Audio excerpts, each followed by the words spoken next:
From 89.7 WUWM, Milwaukee's NPR, this is Lake Effect. I'm Joy Powers. Today we'll learn about an effort to raise Wisconsin's minimum wage to $20 an hour. I don't know how any person can look their fellow human being in the eye and say, you deserve to live in poverty. You don't deserve to be able to pay the rent. You should not be able to put food on your table. Then, in a new Capital Notes, we'll examine the waiting game around the presidential disaster declaration after flooding in Milwaukee. There have been concerns raised by Governor Evers and others that politics may come at play. Remember, President Trump has sometimes been a little critical of FEMA and wanted to return some of these things to the states. Plus, a former Wisconsin governor shares his journey caring for his wife as she developed Alzheimer's. All of that is coming up on Lake Effect. This is Lake Effect from 89.7 WUWM, Milwaukee's NPR. I'm Joy Powers, and thank you so much for joining us. As prices rise, Wisconsin's minimum wage remains the same. Last week, a coalition of labor and progressive organizations announced a campaign to raise the state minimum wage to $20 per hour. Peter Rickman, president and business manager of the Milwaukee Area Service and Hospitality Workers Union, also known as MASH, is one of the spokespeople for the campaign. He joins Lake Effect Sam Woods to explain how the campaign relates to previous efforts to raise the minimum wage and why he believes Wisconsinites deserve a raise. Describe the goals of this campaign and the coalition that you're working with. At a time of a cost of living crisis, the rent keeps going up, housing prices are out of control, no one can afford health care, to put food on the table and pay the bills on time without relying on a credit card. We need real living wages for every person who works here in Wisconsin. A third of the people in our state who punch a clock bring home a wage less than $20 an hour. And there's not a single county in Wisconsin where you can get by on anything less than $20 an hour.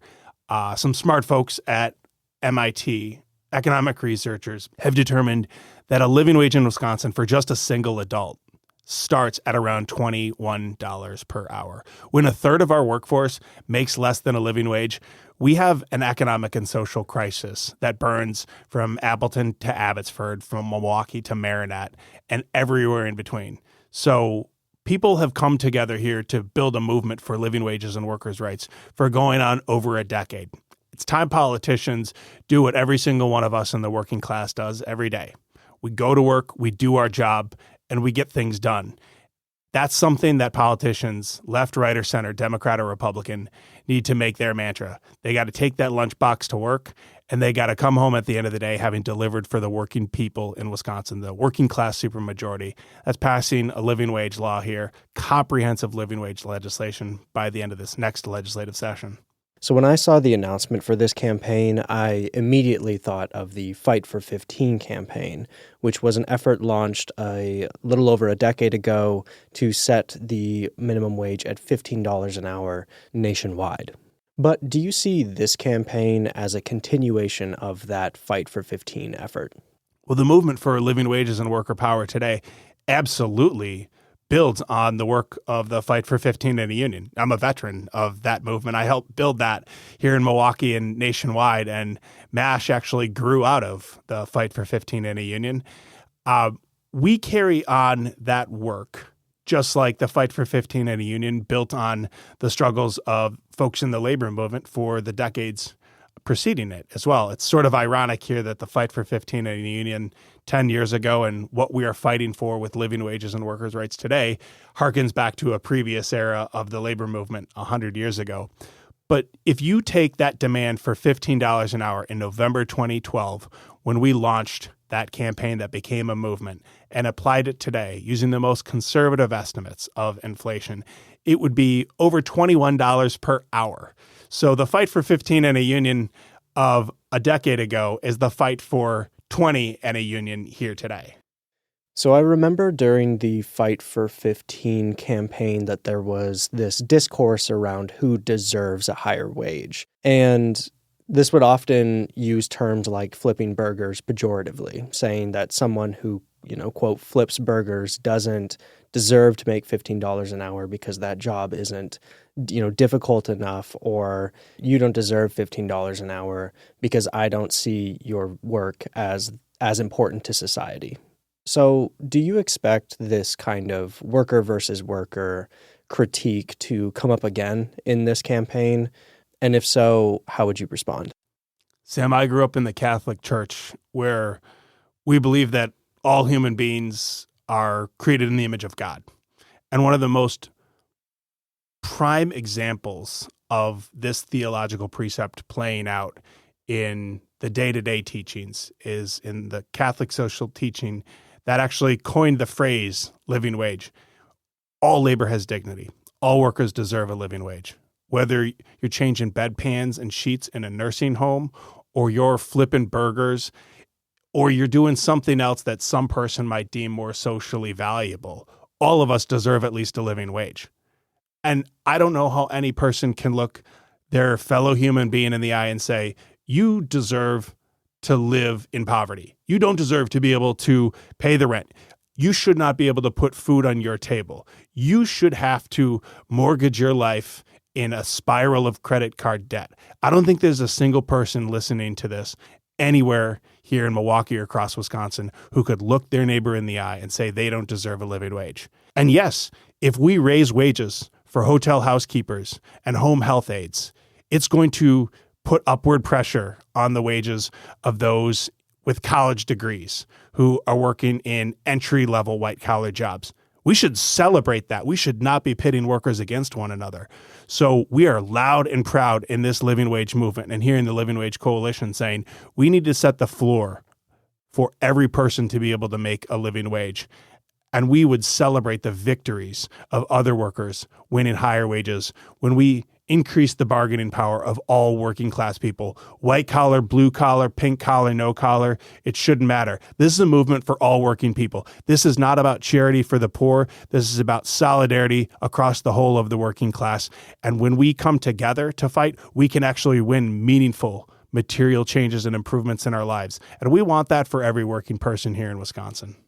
I want to talk about taxes on tips. So Congress recently passed legislation to leave tips untaxed, though the IRS is still set to clarify exactly which jobs these untaxed tips would apply to. And the Wisconsin legislature has discussed passing a similar exemption for state taxes on tips, but nothing has been passed yet. And I think it's fair to say that this kind of no tax on tips legislation is meant to be a nod to some of the workers that you described, the $20 minimum wage campaign being designed to benefit. So does that mean that not taxing tips negates the need for an increased minimum wage? Over 20 years of working in the labor movement, whether it's a rank and file worker, member of the union, or someone who's been a staff person or officer, never once have I heard someone say, what we need to do is get rid of taxes on tips or get rid of taxes on overtime. And the reason for that is working people understand that when politicians hand out these scraps and crumbs, these little tax incentives, they're doing it because they want to distract us from the fact that the labor that we contribute to this economy generates untold, massive wealth. This is the richest country in the history of the world. There is plenty of money to go around for all of us to be able to bring home a paycheck that covers the bills. And when they want to tell us things like, we'll give you this little tax break, or we'll make social and labor market and economic policy on the basis of these little tax deductions, it's meant to mollify and pacify working people instead of ensuring that we have the power to bring home the wealth that we create through our labor. We want jobs that pay living wages, and that requires power in the labor market. So earlier you mentioned that one of the goals of this campaign is to have a $20 minimum wage in Wisconsin by the next legislative session. So I want to get into the electoral politics of this campaign. Fantastic. If you'll indulge me. So next fall's state elections are over a year away. So it's very early, but do you see this being a campaign issue in next year's elections? We've built this coalition around the idea that working people need to fight and can fight for what we deserve, organizing in our communities, organizing in our workplaces, but we have to have a political strategy for independent working class political power. Because we've seen what's happened in the decades before. This has been a bipartisan project to leave working class people behind here in Wisconsin and nationwide. And we know that we are going to need to be involved in elections coming up. There's going to be an opportunity here where the balance of the legislative partisan control hangs in front of us in November of 2026. We believe that every person running for office needs to tell us which side they're on. Are they on the side of the billionaires and the boss class and Wall Street and the 1% who keep on taking more of the wealth that we create with our labor? Are we going to keep on letting these folks bring home what rightfully should be in our paychecks? Or are you going to be on the side of working people who want to balance the power in the labor market, who are fighting for living wages? Every person running for office is going to need to answer the question of, do you support comprehensive living wage legislation with a $20 an hour floor? Or do you support working people being taken from again and again and again? Do you support a $20 an hour minimum wage and comprehensive living wage legislation, or allowing the billionaires and the boss class to keep on taking from those who do the making? And we're not really interested in whether you have a D or an R next to your name or nothing at all. You know, Republicans these days love to crow about, oh, we've got a bunch of working class people voting for us. And you hear Democrats, not just wringing their hands very loudly, but saying, oh, no, we're the party of the working class. And when it comes down to it, they can show us, not just tell us, whether they're Democrat or Republican or something else. Are you going to be for working class people by taking up the number one issue that matters to the working class supermajority across Wisconsin? So that's something that every politician ought to be able to say loudly and proudly, going back to the folks they want to represent or the people who are their current constituents. I stood with you. And we want to make sure that every politician has to tell the people that they're asking for their vote. Were they with us? Were they with working people? Were they with the idea that all labor has dignity and all of us should have a living wage? Or are they going to keep on letting the billionaires and the boss class and Wall Street and the 1% take from what we make? You kind of preempted this last question that I have for you, but want to end with a bit of prognostication. So what are the stakes here? What happens if this campaign is unsuccessful in securing a $20 minimum wage in Wisconsin? Well, I'm not a political pundit. I'm a union organizer.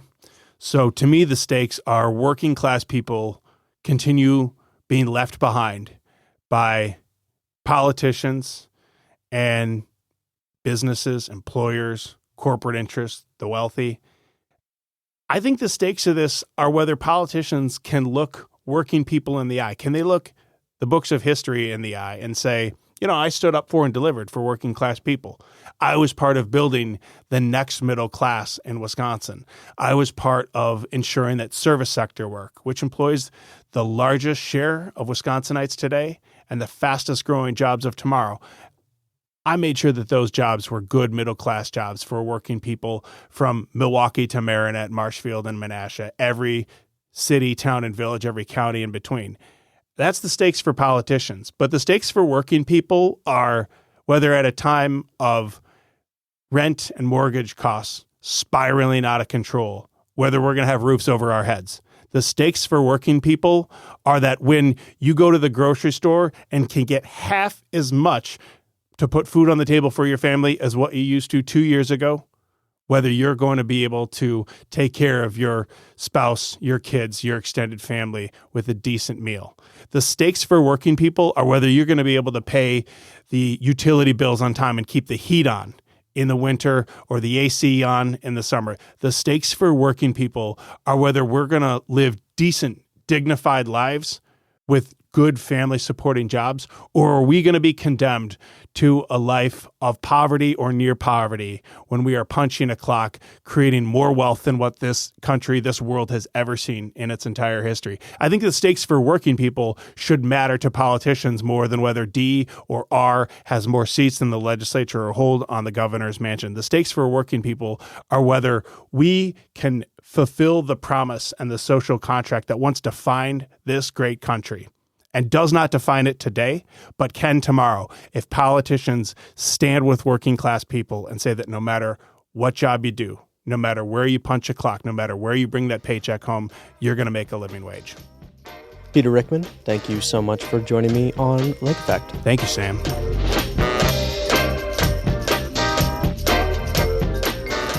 That was Peter Rickman, President and Business Manager of Milwaukee Area Service and Hospitality Workers Union, also known as MASH. He spoke with Lake Effect's Sam Woods.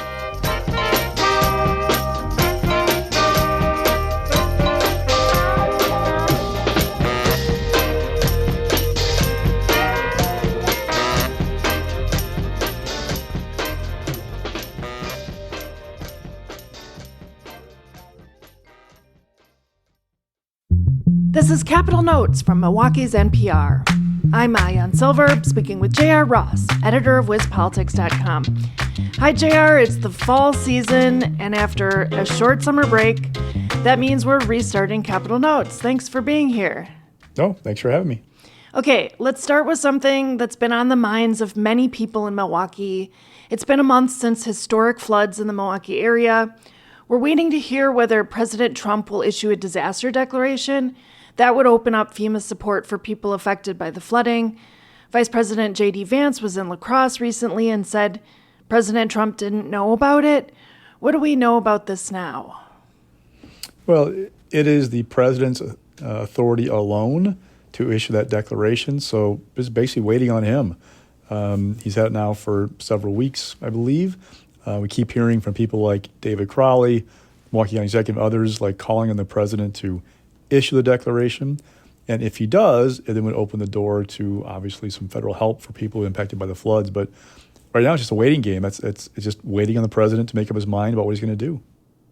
And what about the congressional delegation and the senators in Wisconsin? Have you heard anything from them about this? Oh, everybody who's talked about it wants the president to issue the declaration. I mean, Ron Johnson, the U.S. Senator, signed on to it. All the Republican members of the congressional delegation, all the Democratic members, U.S. Senator Timmy Baldwin, David Crowley, Josh Schoeman in Washington County, Paul Farrow in Waukesha County. Like, they're all on board. They all want this declaration to be issued. They're just waiting for the president to do something with it. Do you think that there's anything that would push the needle? Like, politically, what's impeding this? Good question. You know, there have been concerns raised by Governor Evers and others that politics may come at play. Remember, President Trump has sometimes been a little critical of FEMA and wanted to return some of these things to the states. So, but he did approve the declaration for Texas after the flooding down there that killed kids at a camp, for example. So they're just waiting to see what he can do about Wisconsin. Also, President Trump has threatened to deploy National Guard troops to Chicago, New Orleans, Baltimore. He's sent troops to LA and DC earlier this year. Even though Trump has not targeted Milwaukee at this point, state and local officials have spoken out against that possibility. Democratic Governor Tony Evers has said Guards members are the wrong people, meaning they're not really trained police officers to send into places like Milwaukee. And even some of Wisconsin's GOP congressional delegation are not for it, like Scott Fitzgerald, for instance.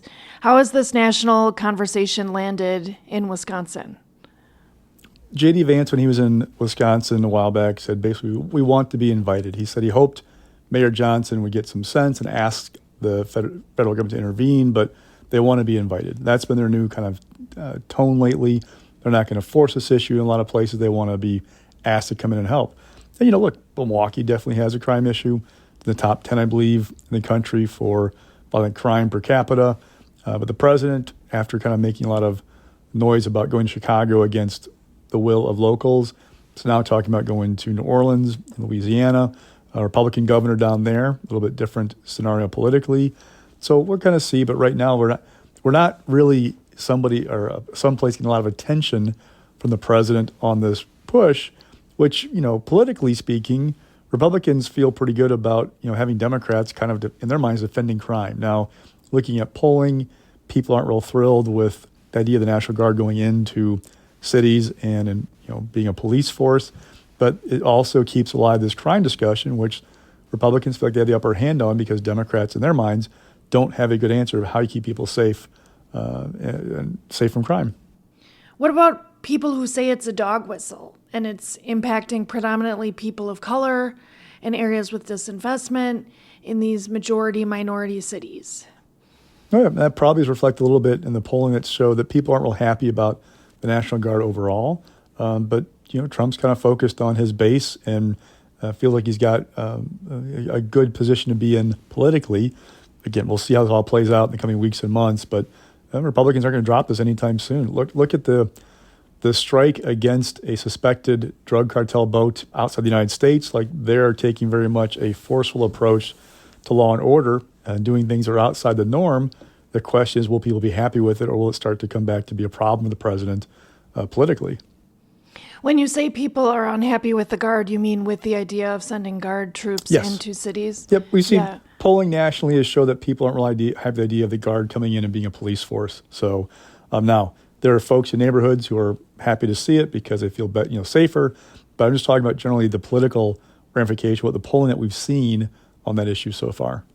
And what about the constitutional implications and, due process and rights? And when it comes to the Fourth Amendment, the Fifth Amendment, arresting people, how is that all playing out with these troops getting sent places? Good question. I'm not a lawyer. I just know politics. I'll stay in my lane when it comes to this stuff. But yeah, there are obviously some real legal questions about this that could play out in court and not go well for the president. I'm just talking about the politics of it and where people are kind of at right now with what's going on. So sticking with the actions of the Trump administration, when Vance was in Wisconsin, like you mentioned, he was touting Trump's signature legislation, the budget reconciliation bill, as, quote, one big, beautiful tax cut. I'll ask you about what Evers and the State Department of Health Services are saying about it in a minute. But first, what was some of Vance's messaging there, and are people buying it? Well, they're trying to make them buy it because they know they've got an issue on their hands. The initial reaction from the public about the One Big Beautiful Bill Act, now I guess we should call it, is that they weren't happy about things like cuts to, health care. They weren't happy about some way they perceived the tax cuts to be skewed. So Republicans have figured out they need to change the messaging on that legislation. They need to focus on no tax on tips, no tax on overtime, which it's not really no tax on overtime, right? There's limits to it and who it applies to, but they're trying to focus on those tax cuts that they believe are popular to try to change the dynamic, because right now they're not doing very well politically in the polls with the legislation. Now, what's been fascinating to watch is how people kind of react when they see their tax bill next April. Because remember, they're talking about the average impact is going to be these thousands of dollars. It depends on who you are, what your income is, but the average can be skewed because it lumps in everybody from those kind of making that, poverty level wages to millionaires, right? So the millionaires skew the average higher. I'm not sure if you are a family of four, you will actually see a $10,000 plus reduction in your tax bill come April. What the Trump folks are trying to include in their calculation too is what would have happened if the 2017 tax cuts had expired. The challenge is people don't feel that, right? They don't feel the increase because that tax break from 2017 remains in effect. So it's going to be fascinating to watch how people view that legislation and this push on these big, beautiful tax cuts, in their words, once they see their actual tax bill next spring. You're tuned into Capital Notes. I'm WEWM's Maayan Silver, speaking with J.R. Ross, editor of WizPolitics.com. Okay, so sticking along the issue of this tax and spending bill, well, most recently, Governor Evers sent a letter to Wisconsin's federal officials. He was arguing that a Trump budget would cut FEMA's preparedness grants. He said it would reduce cybersecurity funding. He argued it would slash many of the EPA's core environmental grants and reduce tools local governments use to keep water clean. What do you say about that? Have there been any responses to that so far? No, and these letters are about basically messaging, trying to get a story out there in the media about what the governor perceives as negative impacts of the bill, because while Republicans are trying to recast that bill as this big, wonderful tax cut, Democrats want to keep the pressure on Republicans about things they see are negatives, saying, look, this is going to be a problem for A, B, and C, like the governor's letter. Ahead of J.D. Vance arriving in western Wisconsin, the government administration put out this calculation of it costs an extra $140 million plus a year to implement the changes, because you're talking about work requirements now with some of these safety net programs and other things. So they're trying to keep the pressure on because this is a race to define this bill ahead of next November. It's going to play a significant role in how the elections turn out, and it's key for Republicans to do well, to define it in a way that people like it and gets voters happy, and it's key for Democrats to keep the negativity going on it and keep people unhappy with it to try and drive people out next fall. It's a race, essentially, a race in November of next year. Okay, so let's switch to the Wisconsin Supreme Court. There was some big news a couple weeks ago in an announcement from conservative Justice Rebecca Bradley. She told you in April that she was going to run for re-election to hopefully, quote, prevent a liberal siege in 2026. That's changed. What can you tell us about that? So, after she told me that in April she's going to run, it seemed like she said she's going to take time to figure out a path to victory. And this summer, this vibe kind of emerged from people around the justice of she started to sound kind of negative, pessimistic about a run because reality of the fact that, conservatives have lost most races of the Supreme Court since Trump took office, of the contested ones. They won once in 2019, but in 18, 20, 23, and 25, the liberal candidate won by double digits, right? Like there's an issue there. And one of the challenges is the electorate has changed. It's just become more Democratic in Springs than what it used to be. So then, after that vibe emerged, she wasn't very positive about running. There was some talk about a month or so ago that she was reaching out to operatives and donors to kind of feel out where they're at in this thing. And then she dropped the news right before Labor Day that she was not going to run. And what I picked up from talking to my sources is that essentially she saw the best case scenario for her, if she could win, was being the minority for the foreseeable future. Remember, with Susan Crawford winning in April, it locked up the majority for liberals through at least 2028. And that's only if conservatives can hold in the seat that Bradley has in 26, then Annette Ziegler in 27. It's not a lot of fun being the minority on a court because you can't really shape things. You can write fiery dissents, but her best case scenario was writing fiery dissents for the next couple of years. Oh, and by the way, the Republican Party of Wisconsin has not been great in spring elections. The electorate has shifted against you. The path to victory is not very wide for a conservative. And I'll tell you, my Republican sources are a little bit not very optimistic about next spring because they look at this race and go, okay, you have an incumbent justice who has proven she can raise money, who lights up conservatives with her fiery dissents, and she's saying, I don't see that this is worth it. If she's not going to run, who's going to have a better campaign or be a better candidate than somebody who's already on the court? Now, Maria Lazar from the 2nd District Court of Appeals in Waukesha County, she's looking at running as a conservative. Maybe she would be a better candidate. We won't know for sure unless she gets in and runs. But right now, Chris Taylor, who is an appeals court judge from the 4th District based in Dane County, she's in the race. She's a liberal. She's a former Democratic lawmaker. She announced the same day that Bradley said she's not going to run that she'd raise $1 million already. She's got a big head start. Now, Taylor has a record from voting in the assembly that people could use against her in a campaign.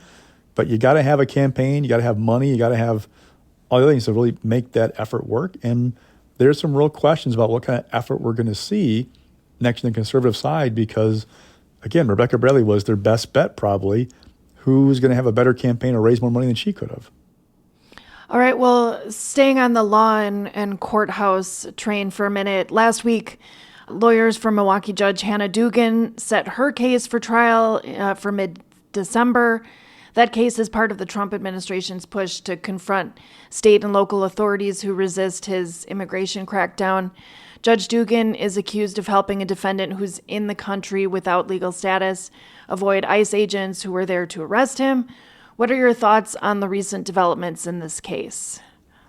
Well, a couple of things. One, when she first got charged, people argued to me that she had two best bets.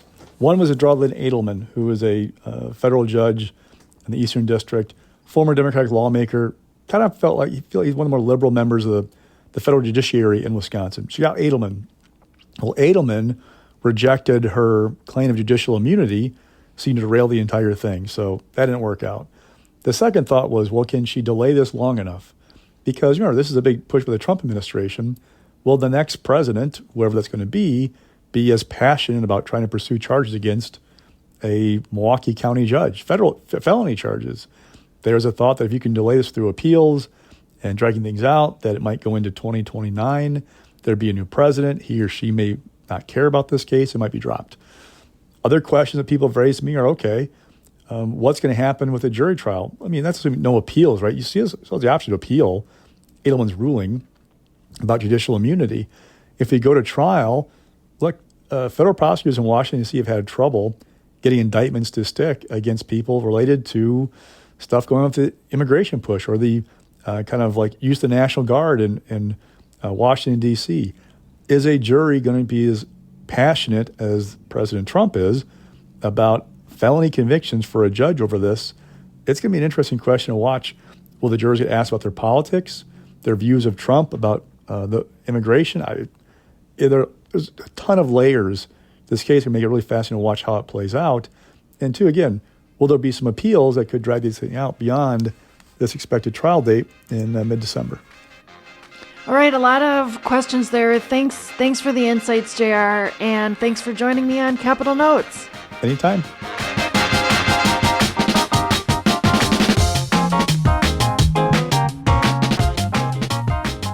And did you know you can listen to Lake Effect as a podcast? Search for Lake Effect wherever you get your podcasts to download and listen on demand. Coming up, former Governor Martin Schreiber joins us to talk about his book, My Two Elaines, about his experience caring for his wife with Alzheimer's. That's coming up next on Lake Effect on 89.7 WUWM, Milwaukee's NPR.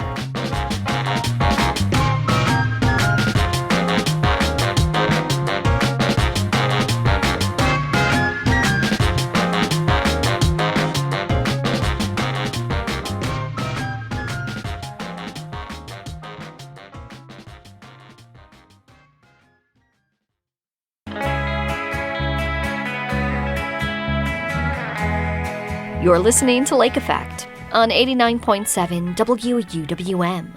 I'm Joy Powers. Running a campaign for office is a monumental task, and one that candidates generally do with help from their friends and family. That was the case for former Wisconsin Governor Martin Schreiber when he first ran for office in 1963. His wife Elaine was his biggest supporter, taking care of him and their family as he pursued his political career. But decades later, it was Elaine who needed support when she was diagnosed with Alzheimer's. Schreiber was her caregiver, and as he calls it, her lifeline to the world. He explores his and her journey with Alzheimer's in his book, My Two Elaines, Learning, Coping, and Surviving as an Alzheimer's Caregiver. He joins me to talk about his book and his life with his wife. As Elaine was experiencing some of the early signs of Alzheimer's, was it clear cut? Did you know what was happening? Well, what would happen was Elaine would get lost driving from places she had been driving to and from for 10 years. She would come up with stories that I can't believe she thought happened, but actually didn't. And then she was a great cook and sometimes would mess up her recipes so badly that she would cry. And so that was the beginning. And I think I was quite natural like everyone in those circumstances, and I wanted to deny it. I wanted to not have it be the reality of the situation. And so finally, when the diagnosis was made, that made it clear cut. Yes, we're in for a kind of a challenge, but I guess from the date of diagnosis for too long of a time, I had no idea what it was like to morph from being a husband into a caregiver. What was that transition like for you? Because in a lot of ways, it feels like your wife had spent much of her life supporting you and your goals, your goal of becoming governor, really the lifestyle that both of you had. What was it like switching around these roles in some ways?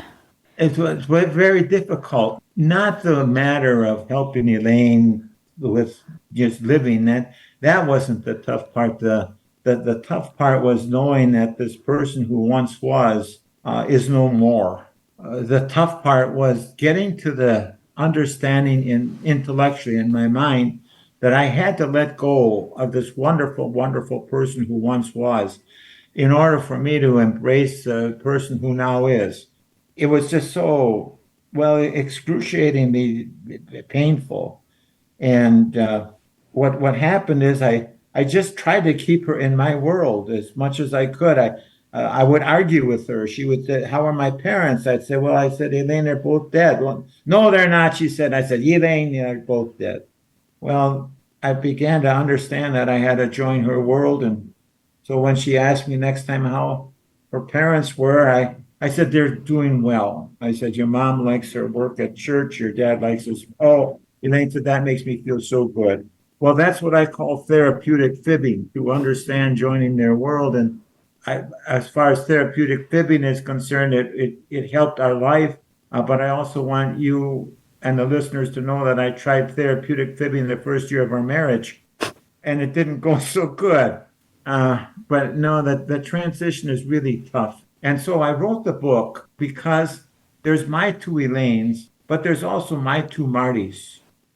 What were some of the biggest surprises you experienced during this journey?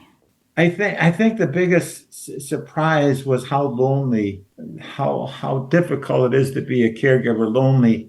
If Alzheimer's is bad, ignorance of the disease is worse. And ignorance of the disease by the medical profession, but also by friends and neighbors. And because this disease prompts what we would consider to be strange behavior, our friends and neighbors of long time in existence, 25, 30 years, because they were ignorant of this disease and because I didn't bring them up to date on what was happening, they didn't know what to say and they didn't know what to do. And so they stayed away, not because they wanted to be mean or uncaring, but they just simply didn't know what to do. And so all of a sudden you're faced with this daunting realization your loved one is leaving you. You're faced with the fact you're now taking care of someone who you never thought you would ever have to take care of.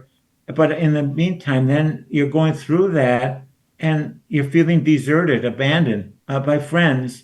I consider Alzheimer's not a chicken casserole disease. If hypothetically I break a hip, people bring me chicken casserole. If hypothetically I have open heart surgery, they'll bring me chicken casserole. My wife has Alzheimer's. Because they don't know what to do, there is no chicken casserole.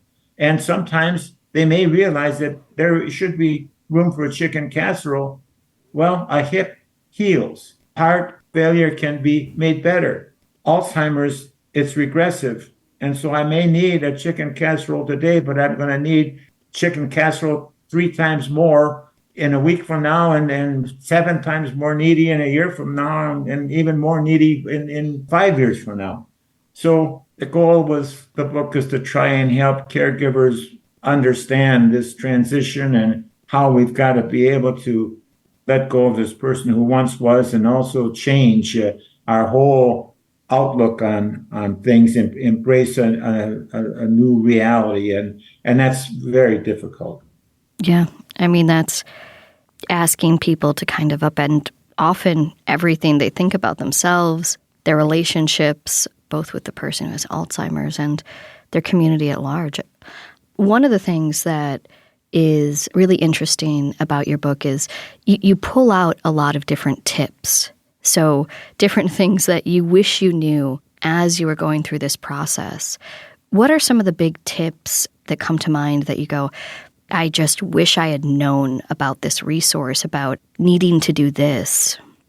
I guess the most important is for the caregiver to understand this disease, to realize you can't argue with it, and to realize the importance of joining the world of this person who now is. So when Elaine was diagnosed, among the things the doctor said was going for a walk, walking being the best exercise for the brain. So we would go for a walk. And of course, I'm Marty Schreiber. I'm not a caregiver. I'm morphing, but I'm still Marty Schreiber. So we go for a walk. And a walk is a half an hour. We get that walk in for a half an hour, and I did my job. Well, we'd be walking. Elaine said, "Well, look at that pretty flower. Elaine, let's keep on going. We got to get the walk." Or hear the bird. Elaine, we have to keep on going. What is so painful in retrospect is the fact that here she's losing her memory, and we could have had moments of joy, but I was still in my own world. I wasn't joining her world. So we missed out on the moments of joy of looking at a pretty flower, taking the time to hear a bird sing. And so if we can understand this disease, know we can't beat it, to understand this disease and know the importance of joining the world of this person who now is, that's what can really make the difference. And one thing also, I wish I would have known sooner. As I said, you can't beat this disease, so we don't give up hope.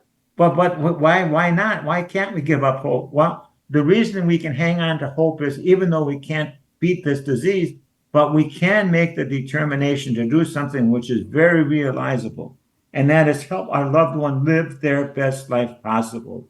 That's doable. And that we can look back on and say, I did something that was really important in impossible times. And again, how do we help our loved one live their best life possible? By joining their world. One of the most beautiful parts of the book are these short passages from diaries and notes that your wife had written as she was experiencing this decline due to Alzheimer's. What was it like for you finding those notes? Well, in a sense, it was a godsend because it helped me understand what Elaine was going through. At the same time, it may have been a godsend. It was just a horrible start, almost hitting on the head, my head with another baseball bat, about how foolish and silly I was.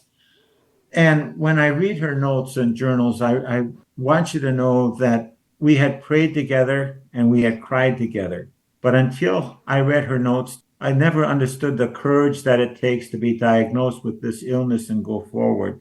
I also never understood fully how much of a lifeline I was for her. And that's why I can tell every caregiver and affirm, you have got to take care of yourself because you are a lifeline. And we want to take care of the one we love, and we gnaw at that lifeline by not taking care of ourselves through sleep proper and eating proper and socialization proper. And so those notes were, in a sense, inspiring, but those, in a sense, were sort of a judge pronouncing me guilty on any number of different fronts. Imagine what it's like, and I think about this. So Elaine is losing her memory, and she knows what's happening. And every time she says something, she's wrong. It's, for example, Elaine, I told you 10 times we're leaving at 2:00. Oh, why'd you put the car keys in the dishwasher? Why do you always have to ask me the same question, Elaine? And so here, she knows she's losing her memory. She doesn't remember what she said, but she's being criticized for something she doesn't remember being involved in. This disease is so devastating. And if it's possible for the caregiver to embrace these new mindsets, I think that as challenging as this disease is, that there can be and experience these moments of joy. And her notes and journals helped give me a really clear understanding of that, of what it's like to go through what she went through. Yeah. Now, as you think about your experience and the book itself, what are you hoping to impart on the many caregivers who are out there with their loved ones today? I think, number one, to understand as a caregiver, we will have to embrace a new reality. We have to accept the fact for this moment in time there is no cure. I think we also can accept the fact that we can give hope and opportunity by realizing one of the finest things we can do is help our loved one live their best life possible. And then to further understand that in order to help our loved one live their best life possible, we have to join their world. And then also, in order for us to help our loved one live their best life possible, we've got to take care of ourselves because we're no use to them, to anyone, either as a father, a grandfather, a friend, or a neighbor. We're of use to no one if we don't get enough sleep and so forth, and we develop irrational irritability. We're no use to anyone if we think that alcohol is going to be an answer, and I can prove you that. And so embracing this new reality of knowing that we don't always have to be right, knowing that we join their world, knowing that we can adapt this new reality, even though this disease is something that right now we can't beat. Well, Marty, thank you so much for joining us here on Lake Effect, sharing your work and sharing your story. Well, thank you very much.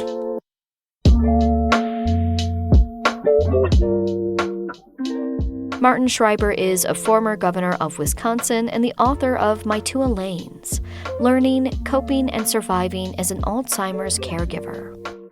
Coming up next, we'll head to a beach in Door County.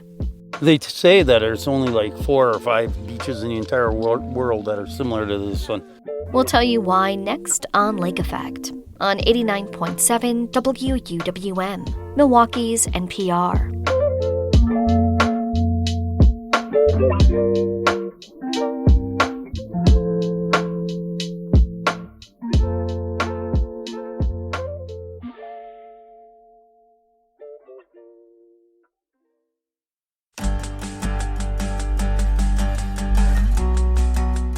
This is Lake Effect on 89.7 WUWM.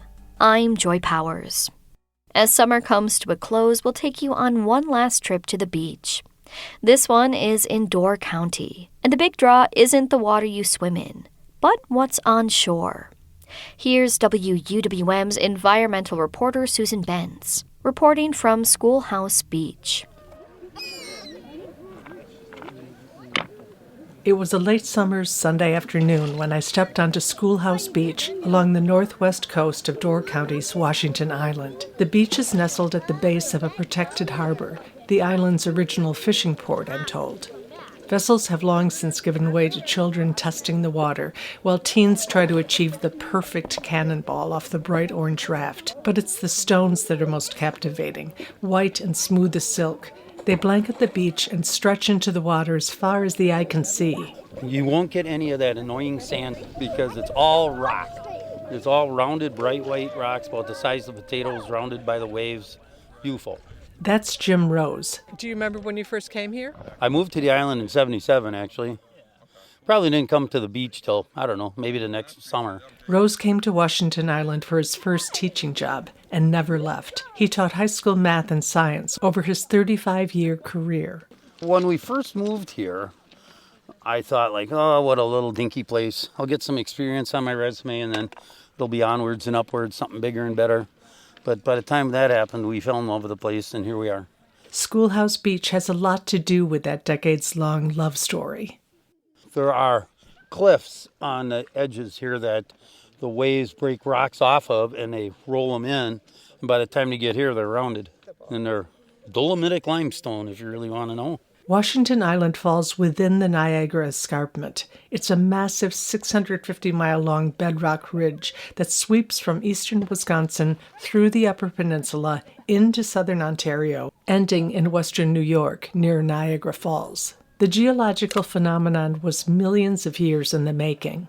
What we see today are the remnants of marine sediment deposited along an ancient sea.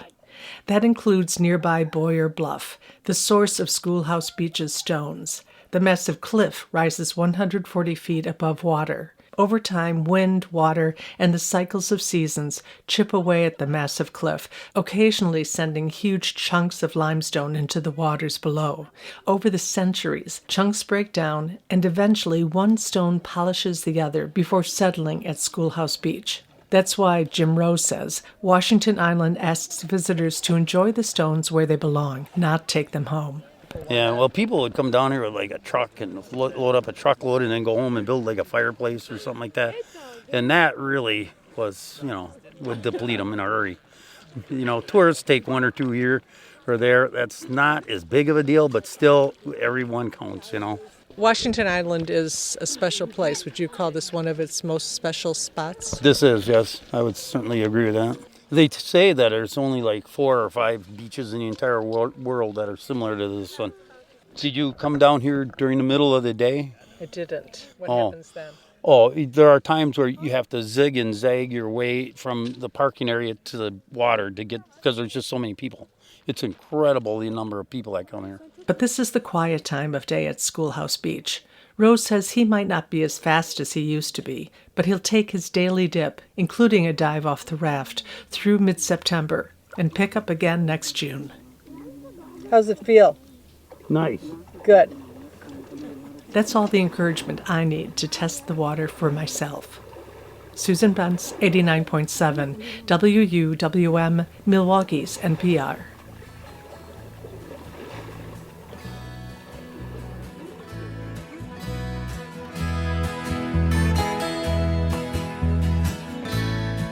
That report from Susan wraps up today's show. I'm Joy Powers. If you missed any of Lake Effect this week, you can find all of our conversations at WUWM.com. If you'd like to take the show on the go, you can download the Lake Effect podcast wherever you get your podcasts. Tomorrow on Lake Effect, we'll learn how Wisconsin's bikeability ranked in a recent study, and how small progress can lead to big wins for better biking statewide. Thanks so much for joining us right here on listener-supported 89.7 WUWM, Milwaukee's NPR.